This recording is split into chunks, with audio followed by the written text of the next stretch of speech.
ಧ್ಯಾನ ಅಂತ ಹೇಳ್ತೀವಿ. ವಾಟ್ ಈಸ್ ಧ್ಯಾನ ಅಂದರೆ ಗೊತ್ತಿಲ್ಲ. ಆ ಭಗವಂತನ ಮಹಿಮೆಯನ್ನು ನಮ್ಮ ಯೋಗ್ಯಕ್ಕೆ ತಕ್ಕಂತೆ ಚಿಂತನೆ ಮಾಡೋದು ಧ್ಯಾನ. ಮನಸ್ಸಲ್ಲಿ 28 ಕಸ ತುಂಬಿಕೊಂಡಿದ್ರೆ ಭಗವಂತನ ಒಂದು ಚಿತ್ರಣ ನಮ್ಮ ಮನಸ್ಸಿಗೆ ಬರೋದಿಲ್ಲ. ಜೀವನದಲ್ಲಿ ಒಂದು ಗುರಿ ಇಟ್ಕೊಂಡು ನಾವು ಮುಂದೆ ಸಾಗಬೇಕು. ಆಧ್ಯಾತ್ಮ ವಿಷಯದಲ್ಲೂ ಕೂಡ ಒಂದೇ ದಿವಸಕ್ಕೆ ಸಿಕ್ಕೋದಿಲ್ಲ ನಮಗೆ. ಈಗ ಯೋಗ ಅನ್ನೋದು ಒಂದು ಫ್ಯಾನ್ಸಿ ಆಗಿಬಿಟ್ಟಿದೆ. ಎಲ್ಲರೂ ಯೋಗ ಮಾಡೋದು ಅಂತ. ಸ್ಕೂಲಲ್ಲಿ ಹಳೆ ಕಾಲದಲ್ಲಿ ಯಮ ನಿಯಮ ಆಸನ ಪ್ರಾಣಾಯಾಮ ಅಷ್ಟಾಂಗ ಯೋಗಗಳಲ್ಲಿ ಫಸ್ಟ್ ಯಮ ನಿಯಮನೇ ಇಲ್ಲ, ಆಹಾರದ ನಿಯಮಗಳಿಲ್ಲ,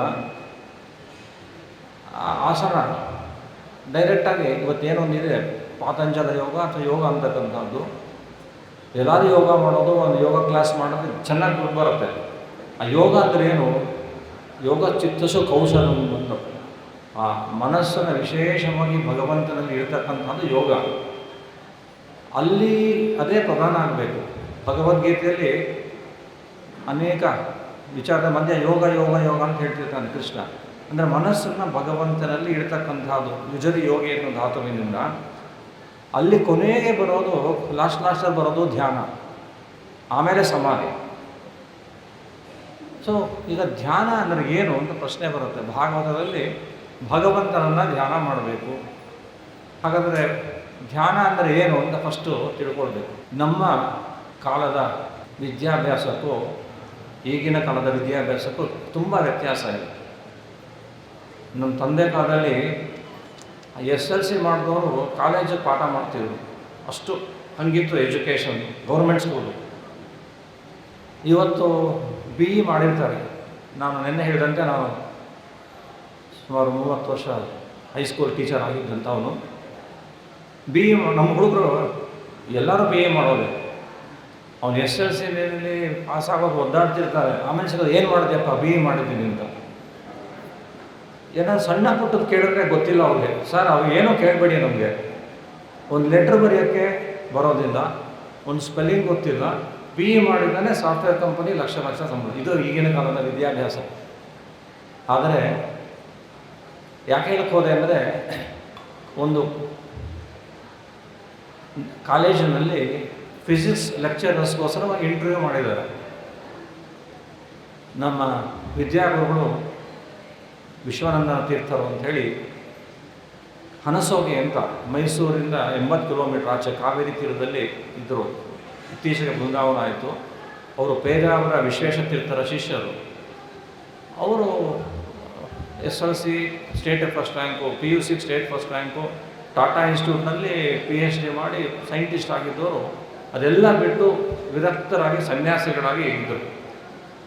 ಅವರು ಹೇಳ್ತಾಯಿದ್ರು, ಅವರು MSc PhD ಮಾಡಿ ಇಂಟರ್ವ್ಯೂಗೆ ಹೋದಾಗ ಇವರು ಮುಂಚೆ ಬಂದ 10 ಜನನೂ ಬೇಸಿಕ್ ಆನ್ಸರ್ ಹೇಳಿಲ್ವಂತೆ. ಫಿಸಿಕ್ಸ್ ಲೆಕ್ಚರರ್ ಬಂದಿದ್ದಾರೆ, ಬನ್ನಿ ಕೂತ್ಕೊಳ್ಳಿ, ಫಿಸಿಕ್ಸ್ ಅಂದರೆ ಏನು ಗೊತ್ತಿಲ್ಲ. MSc ಇನ್ ಫಿಸಿಕ್ಸ್ ಮಾಡಿದ್ದಾರೆ. ಆಟಮ್ ಅಂದರೆ ಏನು, ನೀವು ಸಿಲ್ಲಿ ಕ್ವಶನ್ಸ್ ಕೇಳಿದ್ರಂತ. ಇವರು ಅವ್ರೇನು ಇಂಟರ್ವ್ಯೂ ಮಾಡೋದು ಗೊತ್ತೇ ಇಲ್ಲ, ಎಲ್ಲ ಸಿಲ್ಲಿ ಕ್ವಶನ್ ಕೇಳ್ತಾರೆ ಅಂತ. ಇವರು ಎಲ್ಲದಕ್ಕೂ ಉತ್ತರ ಕೊಟ್ರಂತೆ. ಅವ್ರು ಹೇಳಿದ್ರಂತೆ, ನಿಮ್ಮಂಥವ್ರು ನಮಗೆ ಬೇಕು. ಹುಡುಗರ ಲೆವೆಲ್ಗೆ ಹೋಗಿ ಅರ್ಥ ಮಾಡಿಕೊಂಡು ಹೇಳುವಂಥ ಲೆಕ್ಚರರ್ ಬೇಕು.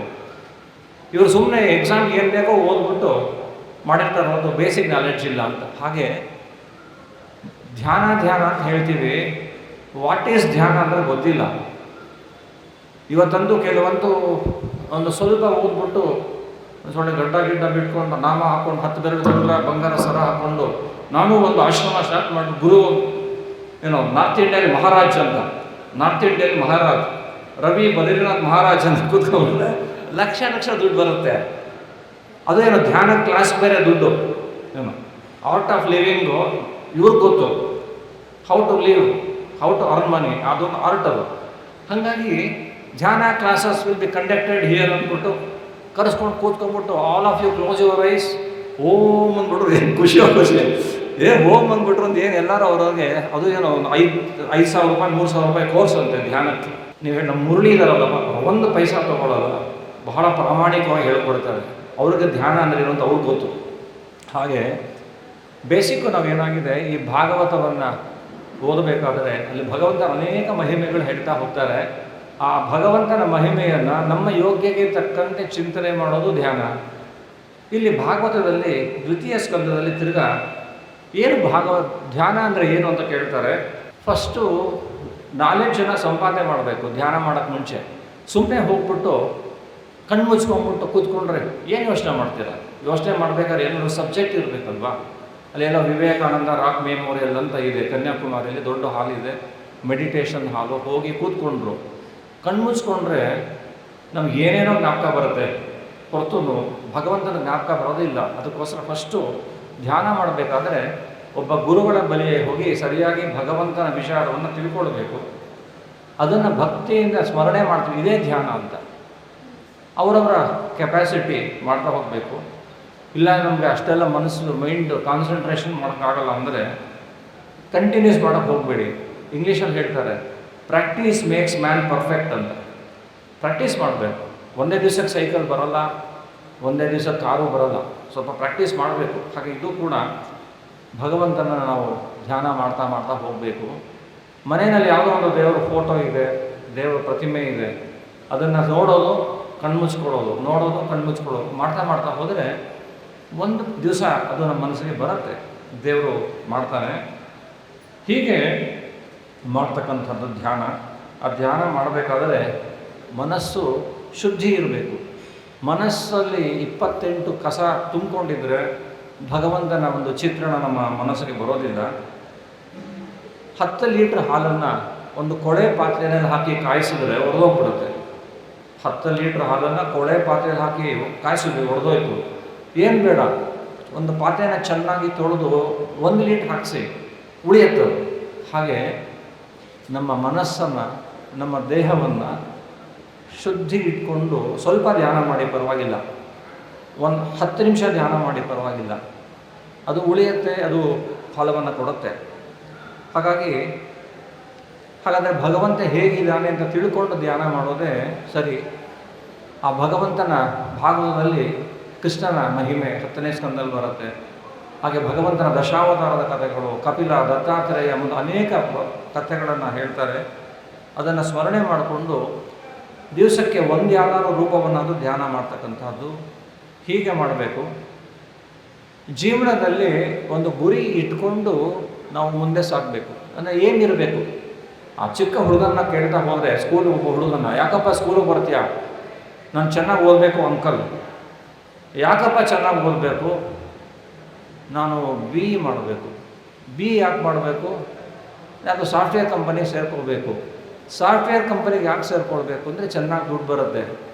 ದುಡ್ಡು ಯಾಕೆ ಬೇಕು ಅಂದರೆ ನಾನು ಮಜಾ ಮಾಡಬೇಕು, ಅಲ್ಲಿಗೆ ಹೇಳು. ಹಾಗೆ ಆಧ್ಯಾತ್ಮ ವಿಷಯದಲ್ಲೂ ಕೂಡ ಒಂದೇ ದಿವಸಕ್ಕೆ ಸಿಕ್ಕೋದಿಲ್ಲ ನಮಗೆ. ಅವನ ಮಗ BE ಮಾಡಬೇಕು, MS ಮಾಡಬೇಕು ಅನ್ನೋದಾದರೆ ಅವನನ್ನು ಫಸ್ಟು ಸೇರಿಸೋದು play home, pre nursery, LKG, UKG.